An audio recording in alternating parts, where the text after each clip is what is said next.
Hello, everyone. My name is Randy Ruby. I'm currently in a healthcare class. While we go over our topics, please make sure that at any point that you're taking care of your own personal health. Make sure you go to the restroom. Make sure you're hydrating. Um, as we get into our topic, we're going to be talking about a few different points. We're going to be talking about how the scientific method impacts healthcare. We're also going to be looking into the way that communication and ethical decision making help impact not also human trials and experimentations, but how it's vital in enhancing your own healthcare experiments and ensuring your healthcare in general is taken care of. We're also going to be looking at how ethical decision making and communication are also impacted by the way you're able to communicate. Why is the scientific method important in healthcare? The scientific method is crucial in healthcare because it provides a structured, objective, and evidence based framework for improving diagnoses, treatments, and public health outcomes. It minimizes bias and allows for repeatable experiments and forms a foundation of evidence based medicine, ensuring that medical practices are safe, effective, and continually improved. Understanding that medicine is put through various trials to understand the weights of positives versus negatives allows us to have a more reasonable and rational approach to the decisions that we make in our own healthcare on a daily, day-to-day basis. It allows us to also understand that these methods are tried and true through various experiments, ensuring that the outcomes are more favorable as opposed to negative.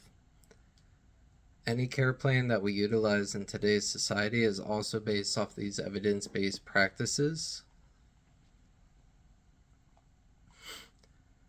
What are ethical implications in research experimentation, and what are the issues in communication around these practices?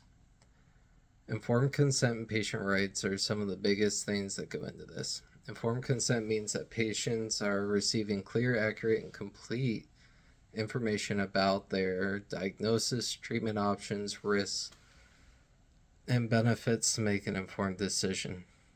This also allows them to keep their autonomy, and which gives them their freedom of choice, being proactive in their own care, and just being able to make a decision without being coerced into something, along with privacy and confidentiality. These things are huge because one, all patients are entitled to their privacy, and two, it's important to know where this research, information, and other things are derived from when it involves their care.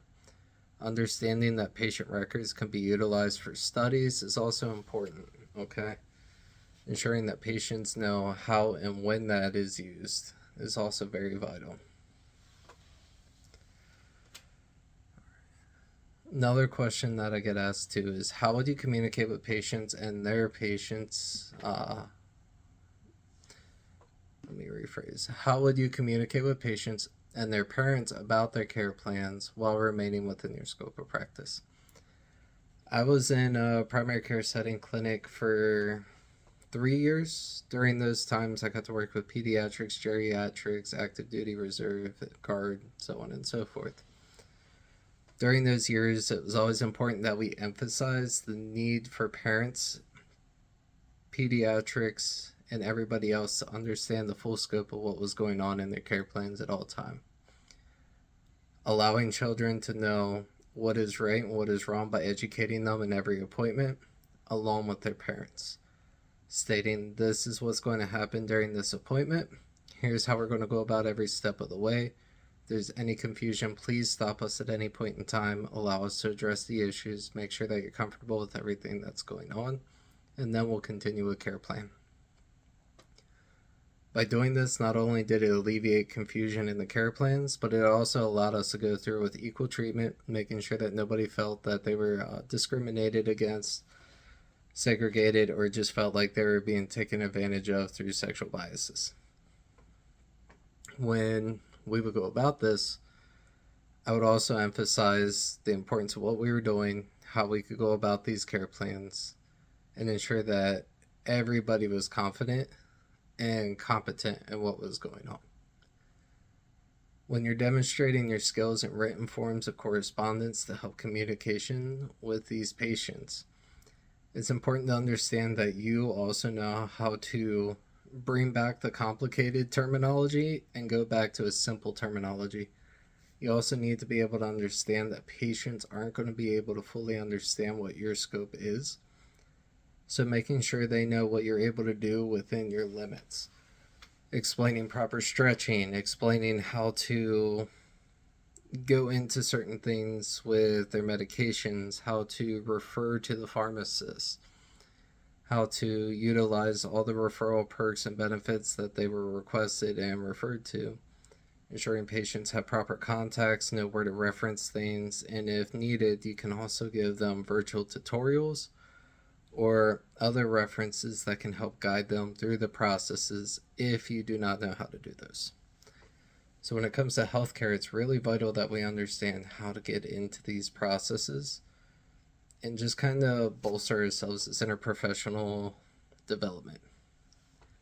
We need to be able to understand where our next step goes, how that next step leads, and what we're able to do with those steps.